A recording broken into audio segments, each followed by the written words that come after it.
नमस्ते.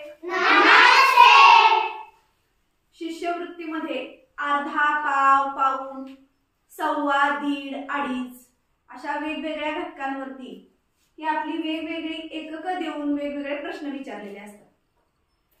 आपल्याला जर पाव म्हणजे काय माहित असेल, अर्धा म्हणजे काय माहित असेल, तर याच्यावर येणारे प्रश्न हे सहज आणि सोप्या पद्धतीने आपण सोडवू शकतो. चला तर मग आज आपण खूप छोटा घटक पहिल्यांदा घेणार आहे. पहिल्यांदा आपण अर्धा म्हणजे काय पाहणार आहोत. अर्धा म्हणजे शिकल्यानंतर बाकीच्या गोष्टी तुम्हाला सहज लक्षात येतील आणि पुढच्या व्हिडिओमध्ये आपण पाव म्हणजे काय, पाऊण म्हणजे काय ते पाहणार आहोत. सगळ्यात पहिल्यांदा सुरुवात करूया आपण अर्धा म्हणजे काय. बघा, आपल्याकडं अशा पद्धतीने वर्तुळ असतो. हा काय आहे? वर्तुळ. किंवा ही आहे आपली चपाती.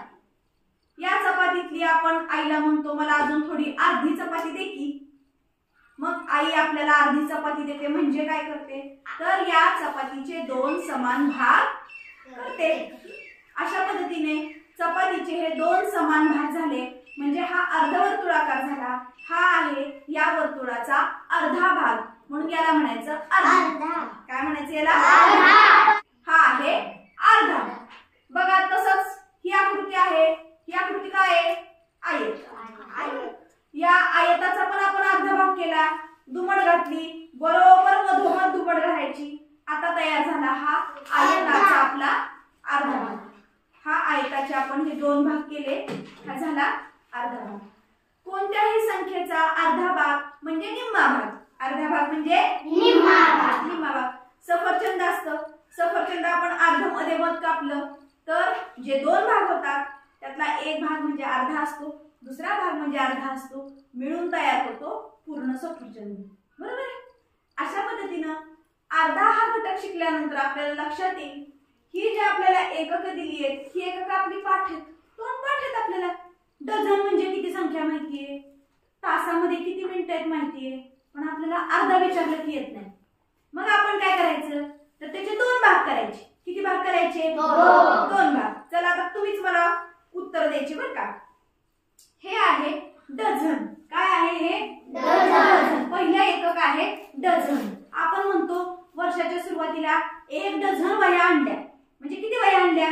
12. Very good. किती डझन, किती आणल्या वह्या आपण? 12. मग 12 आणल्या म्हणजे अर्धा डझन केल्यानंतर 12चे दोन मधोमध भाग कापायचे म्हणजे काय करायचे? 12 दोन भागामध्ये करायचे म्हणजे किती झाले रे? 6. Very good. इकडे 6 आणि इकडे 6 म्हणजे 1 डझन म्हणजे 12, अर्धा डझन म्हणजे 6. अर्धा डझन म्हणजे 6. अशा पद्धतीनं हा गणित पेटीमध्ये आपल्याला खूप छान शैक्षणिक साहित्य दिले. हे शैक्षणिक साहित्य आपण वापरणार आहोत. हे झाला अर्धा म्हणजे 6 नग. किती नग झाले हे? 6 नग. चला, डझन आपलं पाठ आहे. बघूया आता वेळ. काय बघायचं आता आपण? वेळ. वेळ म्हणजे काय, तर वेळ म्हणजे तास. एका तासात किती मिनिटं आहे आपलं पाठ आहे. एका तासात किती मिनिटं आहे? 60. मग अर्ध्या तासात मिनिटं किती म्हटल्यानंतर लगेच 60चे निम्मे दोन भाग करा. दोन भाग सांगा मला. 60चे अर्ध किती? 30. Very good. आता बघा, हे झाले अर्धा भाग, हा झाला 30. किती झाले? 30. अर्धा तास म्हणजे 30 मिनिटे. अर्धा तास म्हणजे 30 मिनिटे. अर्धा तास म्हणजे 30 मिनिटे. का बरं 30 मिनिटे? काय केलं आपण? एका तासाचं काय केलं? अर्धा केलं. एका तासात किती मिनिटं? 60. अर्धा तासात किती मिनिटं? 30. अशा पद्धतीनं अर्धा तास आपल्याला कळला. आता बघूया आपण, त्याच्यानंतर बघूया आपण लिटर. एका लिटर मध्ये किती मिलीलिटर असतात? 1000. Very good. जोरात सांगा.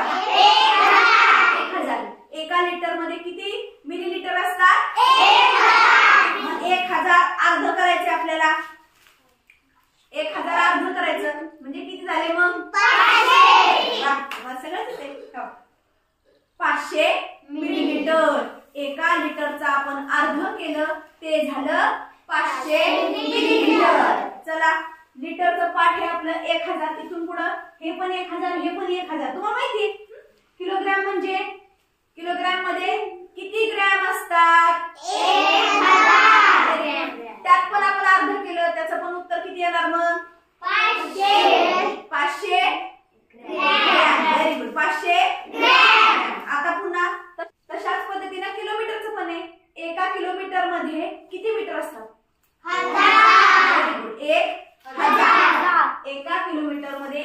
1000 मीटर असतात, अर्ध्या किलोमीटर मध्ये किती मीटर असणार? 500 मीटर. मीटर मध्ये आपण सुद्धा सांगू शकतो पुन्हा एकदा. मीटर मध्ये बघा इथं शैक्षणिक साहित्यात आपल्याला दाखवलंय. मीटर मध्ये बघा काय केलंय त्यांनी, 50 सेंटीमीटर. अर्धा मीटर म्हणजे प्रथमेश 50 सेंटीमीटर. चला पुढे बघूया. मीटर नंतर आहे वर्ष. एका वर्षात किती महिने असतात? 12. Very good. मग आता मला सांगा 12 महिन्यामध्ये आपण जर अर्ध वर्ष म्हटलं तर किती होणार? 12 च्या निम्मे किती? 6. हे बघा त्याचं सुद्धा शैक्षणिक साहित्य आपल्याला पेटीत आहे. दाखवलं का त्यांनी? हे दाखवलं त्यांनी वर्ष आणि हे त्याचं काय केलेलं आहे? अर्ध केलं म्हणजे इकडे झाले 3, इकडे झाले 3, हे मिळून झालं 6. म्हणजे अर्धा भाग म्हणजे किती? 6. खाली अर्धा भाग म्हणजे 6 मिळून झाले 12 महिने. चला पुढचं काय? दिवस. शेवटचं घटक दिवस. दिवसामध्ये तास किती? 24 तास. एका दिवसात किती तास असतात? 24 तास. मग अर्धा दिवसात किती असणार? 24 चे निम्मे किती तास असतात? आपल्याला एकक तोंडपाठ आहे. मीटर म्हणजे काय, किलोमीटर म्हणजे काय, दिवसात तास किती, मीटर मध्ये सेंटीमीटर किती, हे सगळं पाठ आहे. म्हणून तुम्हाला अर्ध म्हणजे काय ते येते. अशा पद्धतीनं हे एकदा एकक पाठ झाल्यानंतर अर्धा शिकायला काही अवघड नाही आणि याच्यावरती येणारे प्रश्न सुद्धा आपण सहज शिकू शकतो.